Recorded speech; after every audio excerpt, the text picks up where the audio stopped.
This is going to be a little mini lecture on the importance of Janet Emig or Emig's section. It's a chapter from a book that is anthologized in the Norton Book of Composition Studies. It starts on page 228, and I used to assign this to students, but I figured I could kind of summarize it in 10 minutes or less, and the section that's anthologized is kind of weird and seems very self-explanatory, so I thought I'd just kind of gloss it and say a couple words about its significance since it was published in 71, so that we can go on to different sources that kind of assume you know this really important text from composition history.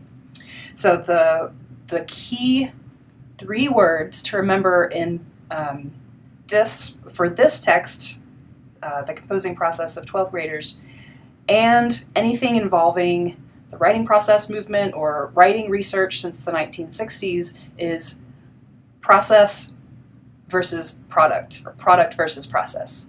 That's referring to the products of writing texts, finished things that have been published or written, and just looking at these finished texts, trying to gain insight about how they were written, because that's pretty much all that was going on with writing research until Janet Emig popularized other sources of information for thinking about how to get from no text to a finished text. So she's given credit for really introducing the theory of writing process into composition, and then research just took off from there.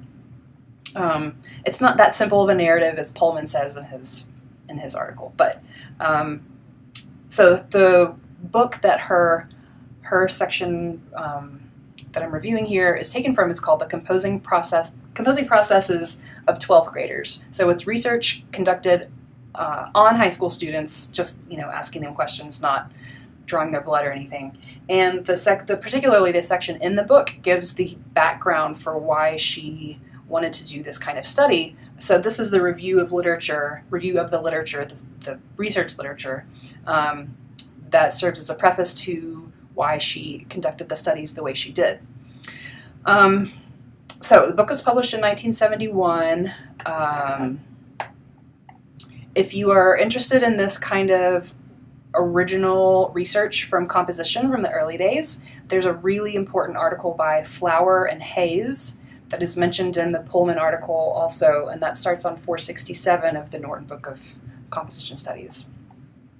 So again, all the previous research that had been done on writing was based on finished texts or information about those finished texts. It wasn't about the processes of writing that writers engaged in. So there were at least four sources of information that Emig kind of reviewed and talked about in the lead up to introducing her own studies. Sources of information about how writing happened, so that you could teach students to do it better. One was accounts about writing from established authors, and this meant like literary authors, poets and novelists, people who wrote creative essays or critical essays about literature, or literary nonfiction, so the kind of writers that English teachers really like to read. So accounts of writing from those writers. Problems with that source of information about how to teach writing better is that these people all lie about their writing process for various reasons. They want to protect themselves, or they're ashamed, or they want to downplay it and say they don't have a writing process, they just write everything once and then it's done.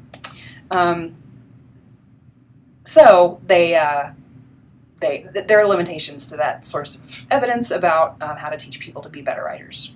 A second source of data was letters by writers to other people about their texts in progress. So before something is published, they would have to write, correspond to editors or professional editors or friends who were helping them edit their work for publication. And that has some great insights, but that's not, those letters as they had been used at that point were not really about the composition process, but about the editing process. And also giving your own representation of how things were going has the same tendency towards untruths. So, another interesting but flawed source of information about how to teach writing. Also, analysis, and this goes back to products, analysis of drafts, so different drafts along the way to a published text, but analysis of those by outside readers. Those could be computer readers or human readers, literary critics, anyone who's not the author reading these drafts by an author. Comparing editions too. So, comparing editions of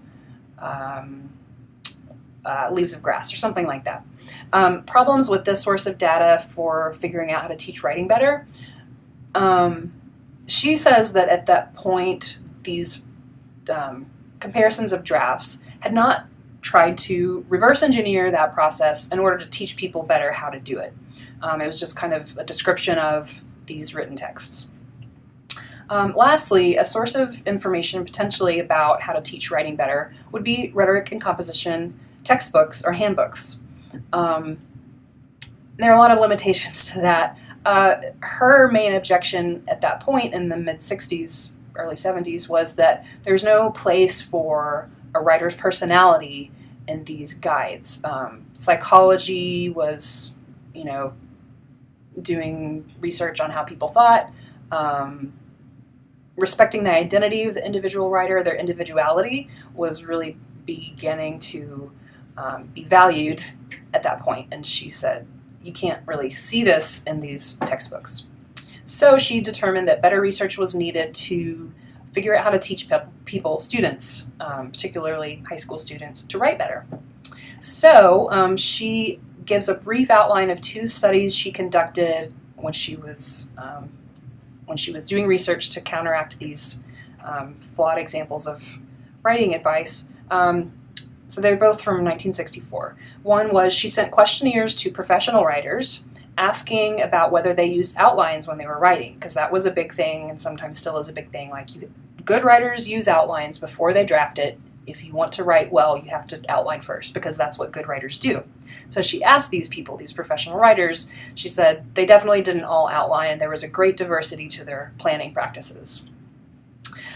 She did another study from 1964 with high school students. She asked 25 honors English juniors to save their drafts of all their expository themes or their papers from an 8-week period. And so that was her set of data. She also asked about whether they had outlined, and she saw the outlines or the planning documents within this collection along with the finished texts. So she found that, surprise, not all of them wrote outlines, and there was no correlation between the ones who did outline and created a good essay. So the teachers or outside readers evaluated these essays. They couldn't tell which ones had gone through an outlining process before. So she was making progress in debunking that particular myth about good writing. The book that this section is taken from, The Composing Processes of 12th Graders, was based on case studies that she conducted since that initial research in the 60s. So she had the study subjects, the people she got information from were 8 young people, 16 and 17-year-old high school English students. So she interacted with them in a few different ways. She definitely collected their writing, their own texts. She looked at those. She did interviews with them. She had them write things while she was recording and observing them, and had them think aloud. That's what a think aloud protocol is. You just have people kind of think aloud, so you can record what they're doing as they're doing it. Her basic finding was that through all her research, writing processes are different. There's no right one. That outlining is definitely not necessary to produce a good piece of writing.